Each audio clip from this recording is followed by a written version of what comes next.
खेल की बात आपसे सब तक में मैं डॉक्टर रामदयाल भाटी बंटी मित्तल के साथ। तो दोस्तों आज हम उस सक्सेस के साथ पहुंचे हैं बीच राजस्थान सचिवालय में, जहां पर हमारे बीच में आज हैं मेघराज जी पंवार साहब जो उप शासन सचिव हैं और जिनके बाद में प्रशासनिक सुधार विभाग है।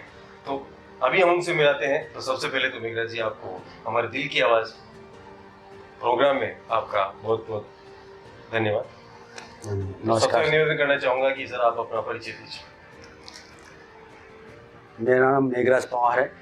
मैं वर्तमान में शासन उप सचिव पद पर कार्यरत हूँ प्रशासनिक सुधार विभाग में, शासन सचिवालय जयपुर में। सर इसके अलावा जिस तरह से आपने कई महासंघों में काम किया, काफी अधिकारी संघ में भी काम किया, तो सब उसके अंदर आपने क्या क्या वर्क किया था वो भी बताइए। मैं वर्ष 2009 और 10 में राजस्थान सचिवालय कर्मचारी संघ का अध्यक्ष, मेरे को शासन सचिवालय के कर्मचारियों ने मेरे को अध्यक्ष बनाया, जिनके लिए मैं कर्मचारियों का आज तक आभारी हूँ। उसके पश्चात मैं राजस्थान सचिवालय सेवा अधिकारी संघ का अध्यक्ष मेरे को बनाया। यहाँ के अधिकारियों ने वर्ष 2019 से लेके 2022 तक मैं अध्यक्ष रहा अधिकारी सेवा संघ का। उसके लिए भी मैं राजस्थान सचिवालय सेवा अधिकारियों का आभारी हूँ। और उससे पूर्व वर्ष 2012 में मेरे को राजस्थान के विभिन्न संघों के नेतृत्व करने वाले नेता लोग और कुछ कर्मचारी साथी आके मेरे को महासंघ का प्रदेशाध्यक्ष नियुक्त किया गया था। तब से लेके मैं अब तक राजस्थान के कर्मचारियों का भी नेतृत्व कर रहा हूँ। और राजस्थान से जो भी कर्मचारी अधिकारी वर्ग आता है, मैं उनका तहे दिल से सेवा करता हूँ, उनके जो भी मन पड़ता है उनका कार्य करता हूँ। कई संघ बने, कई संघों में कार्य होता है, कर्मचारियों के साथ कई बार प्रॉब्लम्स आती है।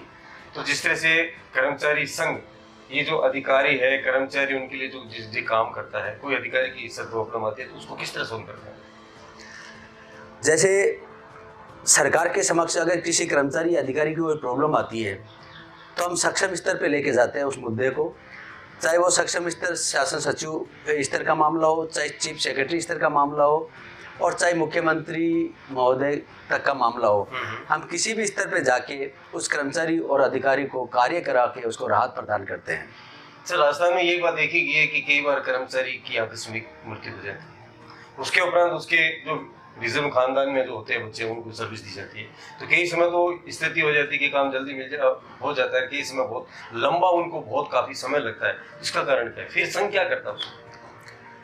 नहीं, लगभग तो सरकार की यही मंशा रहती है कि अगर किसी कर्मचारी की, अधिकारी की आकस्मिक दुर्घटना हो जाती है तो उनके पीछे वाले आश्रित पुत्र या पुत्री या पत्नी को नौकरी सरकार तुरंत देने की ही कोशिश करती है। बाई चांस अगर किसी मामले में कोई टेक्निकल चीज़ आ जाती है तो उसमें थोड़ा सा विलम्ब हो जाता है, बाकी सरकारी स्तर पर तुरंत राहत प्रदान करने की ही कोशिश होती है। कर्मचारी रिटायर होता है, रिटायर होने के बाद के अंदर के लिए लेकर के जब उसकी पेंशन जब तक नहीं बनती है, उसका जो प्रीपेड फंड जो होता है तो सरकार द्वारा दिया जाता है, लेकिन काफी 6-6 महीने निकल जाते हैं फिर भी काम नहीं होता। इसका कारण अभी वर्तमान में भी कई कर्मचारियों की ऐसी हालत है। सर किसी भी डिपार्टमेंट में आप ले लीजिए, चाहे इलेक्ट्रिसिटी डिपार्टमेंट ले लीजिए, चाहे एजुकेशन डिपार्टमेंट ले लीजिए या पीएचडी कोई ले लीजिए, लेकिन आज भी मैंने देखे हैं, अभी 4-5 दिन से पहले भी बात है, कुछ कर्मचारी भी ऐसे बैठे हैं जो कि अभी अपने फंड के लिए ऑफिसों के चक्कर काटते हैं। कभी अधिकारी नहीं मिलता, कभी बाबू नहीं मिलता है, अगर मिल भी जाते हैं तो क्या भैया 2 दिन आना, 4 दिन आना। तो जब इस तरह की प्रॉब्लम्स उस बेचारे कर्मचारी को होती है तो महासंघ या संघ, आप अधिकारी लोग क्या करते, क्या उनके साथ जाकर उसको प्रिपेयर वर्किंग करवाते? जी, अगर कोई भी कर्मचारी या अधिकारी, रिटायरमेंट पर्सन, अगर उसको कोई परेशानी आ रही है पेंशन से संबंधित मामले में, तो उसके साथ वो यदि हम तक पहुंचता है या हमें पता चलता है कि उसके साथ ये प्रॉब्लम आ रही है तो हम पहुंचते हैं और उसका कार्य करवाने की हम कोशिश करते हैं कि उसको जल्द से जल्द लाभ मिले। और वैसे तो सरकारी कर्मचारी अधिकारी जब रिटायर होता है तो उसको परिलाभ रिटायरमेंट के पश्चात ही लागू हो जाते हैं। एक पहुंचना और पहुंचाना दो अलग तरीके होते हैं। आप एक उप शासन सचिव के पद पर जिस स्थिति में पहुंचे हैं, आपने बहुत संघर्ष किया, ऐसी परिस्थितियां देखी है, उसके उपरांत करते करते आज आप सीट पर बैठे हैं। तो मैं ये चाहता हूं कि आज जो युवा है जो भटक रहे हैं उनको क्या मोटिवेशन करें? युवाओं को तो मैं यही कहना चाहूँगा, वर्तमान में जितनी भी वैकेंसियाँ वगैरह निकलती है, युवा वर्ग को उसमें ज़्यादा से ज़्यादा प्रतियोगी परीक्षाओं में भाग लेके परीक्षा देवे और वर्तमान हालात और परिस्थिति के हिसाब से सरकार निश्चित रूप से रोज़गार के अवसर प्रदान करेगी, और रोज़गार के अवसर प्रदान करेगी। वो अपना आवेदन करे, परीक्षा में बैठे और ईमानदारी से परीक्षा में बैठ के परीक्षा पास करे। और वो है अमूमन होता यही है कि वो जो परीक्षा प्रतियोगी परीक्षा पास करता है तो वो एलडीसी की परीक्षा होता है तो एलडीसी बनता है, ऑफिसर्स की परीक्षा। और फिर अभी हाल ही में आईएएस की परीक्षा हुई, संपन्न हुई थी, तो कोई आईएएस भी बनेंगे। अभी हाल ही में कल मेडिकल ऑफिसर्स की परीक्षा हुई थी तो मेडिकल ऑफिसर्स भी बनेंगे। तो सरकारें तो समय समय पर अपने कर्मचारी जनता के लिए पद निकालती रहती है, वैकेंसी निकालती है सरकार। तो हर सरकार 5 साल में काम करती है, 5 साल उनका काम करने का अलग अलग तरीका होता है। पिछली सरकार चली गई, अब जो सरकार है जिसको भी 6 महीने हो गए हैं, इन्होंने पहले बजट किया, अभी 10 तारीख को बजट पेश कर रही है। तो आपको इस सरकार से क्या महत्वता लग रही है कि क्या कुछ करेंगे आने वाली युवा पीढ़ी के लिए?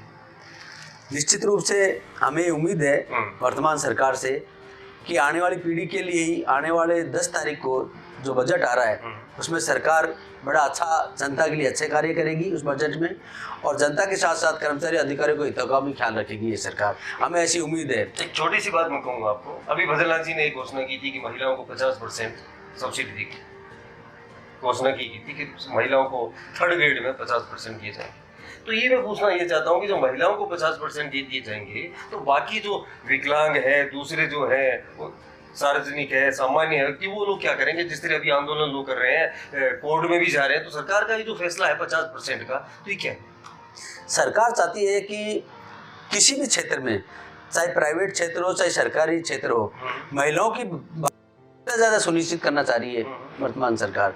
और इसी प्रकार जैसे अभी आपने कहा कि जैसे अपने कई विकलांग साथी होते हैं जैसे, तो उनके लिए भी सरकार कई परिलाभ जारी करती है। जैसे अभी पदोन्नति का मामला ही था तो सरकार ने पदोन्नति के मामले में उनको छूट दी गई थी, तो उनको पदोन्नति के अवसर, अच्छे अवसर मिल रहे हैं आज के हालात में। जहाँ आरक्षण की बात चलती है, जैसे अब जैसे हर SC ST में जो आरक्षण दिए जा रहे हैं, तो उस आरक्षण में क्या उसका बाप कलेक्टर है? अगर उस आरक्षण कोटे में तो फिर भी बेटे को आरक्षण क्यों दिया जाता है उसके बाद, और उस वक्त क्यों नहीं दिया जाता जिसको मिलना चाहिए? आज किसी का बाप किसी पद पे बैठा है, किसी पे पर बैठा है, फिर भी उसके बच्चे को तो नहीं दिखता था मैं SC का हूँ, ST का हूँ, हो दिया, फिर उसको आरक्षण दे दिया जाता है। तो फिर उसमें और गरीब में फर्क कहाँ हुआ? वो मेहनत करता है, गरीब इतनी मेहनत करता है, लेकिन वहां तक पहुंचते पहुंचते उसके पाँव की जूती घिस जाती है, फिर भी आरक्षण उसको दे दिया जाता है। देखो, आरक्षण व्यवस्था संविधान प्रदत्त व्यवस्था है और जो शुरू से चलती आ रही है आरक्षण की व्यवस्था। और चूंकि आरक्षण का मतलब जो उस समय जो पिछड़ा वर्ग था किसी जमाने में, उसको मंतव्य जो सरकार का रहा उस समय, जो संविधान निर्माता है उनका मंतव्य था, उसको मुख्य धारा में लाने का उनका मंतव्य रहा है, जो आज तक कोशिश जारी है। आज भी गाँव डाणियों में ऐसी स्थिति है, पिछड़े हैं तो पिछड़े हुए हैं, उनको भी आज मुख्य धारा में लाने का कार्य सरकार करती है, और सरकार करती है उनको आगे लाने का कार्य। और रही बात अभी आपने कहा कि भाई कोई कमज़ोर वर्ग है, कमज़ोर तबका है, तो सरकार तो कमज़ोर तबके के साथ भी खड़ी है। ऐसी बात नहीं है कि सरकार उनके साथ नहीं खड़ी है, कमज़ोर की मदद करने के लिए भी सरकार हाथ बढ़ाती है। सर, पेपर लीक हुए, रेट पे वो परेशानी हुई, तो मैं ये चाहता हूँ कि आज जिस बंदे ने एक दुकान से अपना सामान खरीदने जाते हैं, दुकान से सामान लिया, तो सामान खरीदने वाला दोषी होता है कि दुकानदार दोषी होता है? जबकि दुकानदार दोषी होना चाहिए ना, खरीदने वाला नहीं। तो लेकिन सरकार, अभी सरकार के जो ओहदे पर अधिकारी बैठे हैं, अभी उन युवाओं को पकड़ रहे हैं जिन्होंने पेपर खरीदे।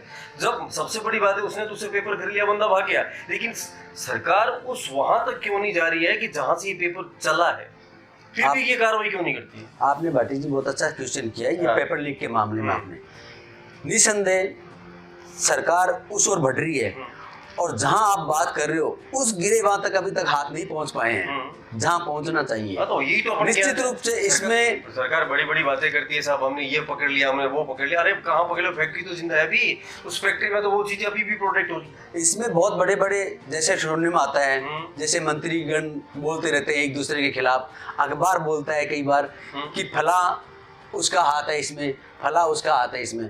तो निश्चित रूप से सरकार को, जो चाहे कितने ही पावरफुल सीट में बैठा हो, चाहे वो कितने ही पावरफुल व्यक्ति हो, उस तक पहुंचना चाहिए सरकार को। मैन जब तक वो शिकंजे में नहीं आएंगे, मैन वो पकड़ में नहीं आएंगे, वो अपने पावर से छूटते रहेंगे, तब तक कुछ भी ऐसा नहीं हो पाएगा, नहीं हो पाता ना। जबकि सरकारें करती नहीं। अगर सरकार कहाँ करेगी? अगर वो विपक्ष में बैठे या दूसरी भी पार्टी बैठी है ना, आज मुझे पता है कि फला आदमी इसका दोषी है, फट तुरंत उसके पीछे कोई ना कोई संभावनाएं प्रकट हो जाती है ना। वो पकड़ा नहीं जाता, पकड़ा कौन जाता है? नीचे वाला, वो बेचारा मर जाता है। हमारे देश में, हमारे राज्य में निष्पक्षता तभी आएगी अगर गलती चाहे कितना ही बड़ा व्यक्ति ने, कितने ही बड़े व्यक्ति ने की हो, वो जब पकड़ में आएगा उस दिन हमें लगेगा कि वास्तव में हमारा प्रजातंत्र वापस पुनः जीवित हुआ है। सर मैं एक छोटी सी बात और कहना चाहूंगा। रोड पे चलते हैं, खड्डे पड़े मिलते हैं, किसी का काम नहीं होता है, कहीं मर्डर हो जाता है तो पुलिस लेट पहुंचती है ना। मैं ये कहना चाह रहा हूँ कि पुलिस की गाड़ी रोड पे निकलती है और हर सेकंडों में गाड़ियों को, स्कूटर को, मोटरसाइकिल उठा के तुरंत गाड़ी में डाल देती है। कितना स्पीड से काम करती हो आपकी गाड़ी, आप पीछे भाग रहे हो फिर भी आपके हाथ नहीं आ पाता ना। अगर सरकार इसी तरह के दूसरे काम करने लग जाए तो मैं कहता हूँ शायद बहुत कुछ सुधार हो सकता है, लेकिन करती नहीं। अगर ये ऐसा काम कर लेगी तो फिर इनको पूछेगा कौन सर। लेकिन ऐसी स्थिति क्यों पैदा हो रही है? मुख्यमंत्री से लेकर ले लो, बड़े अधिकारियों के ले लो, कैबिनेट मंत्री लो, सब कुछ चीजों को मालूम है। जब ऐसी स्थिति परिस्थिति आती है तो लोग फोनों पे फोन करवाते हैं। कभी कहते साहब हेलमेट स्थिति ऐसी नहीं करो, हेलमेट तुम कहाँ पे व्यवस्था मैनेज करोगे? जैसे तुम्हारा हेल नहीं है तो तुरंत लोग पहले से फोन लगा कर दिए, मेरे पिताजी वाला इंस्पेक्टर है। तो सरकार को ये चाहिए कि तुरंत अधिकारी जो भी बैठा है, जो भी चालान काट रहा है, वो किसी का फोन ना सुने। तो ये सरकार ऐसा वर्क क्यों नहीं करती है, ये कहना चाह रहा हूँ आपसे। निश्चित रूप से सरकार जो अभी आप कह रहे हो, इसमें जो वर्तमान सरकार आई है, भजन लाल जी जो मुख्यमंत्री बने हमारे, उस दिशा में बढ़ रहे हैं, कार्य कर रहे हैं।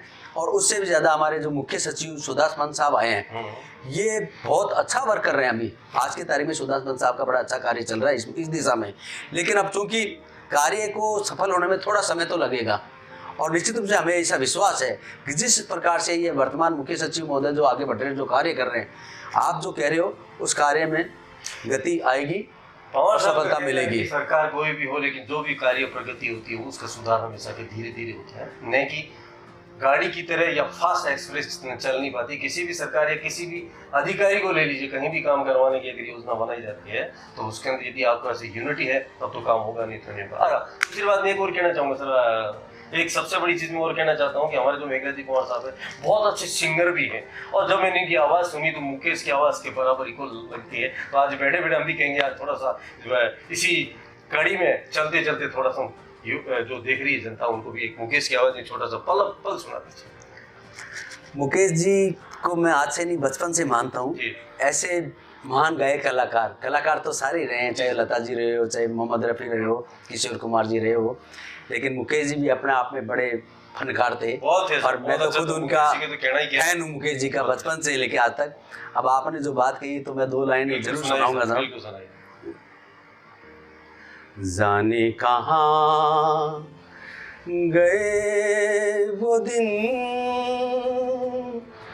कहते थे तेरी राह में नजरों को हम बिछाएंगे, जाने कहाँ गए वो दिन, कहते थे तेरी राह में नजरों को हम बिछाएंगे, चाहे कहीं भी तुम रहो, चाहेंगे तुमको उम्र भर, तुमको न भूल पाएंगे, जाने कहाँ गए वो दिन। क्या बात है, क्या बात है।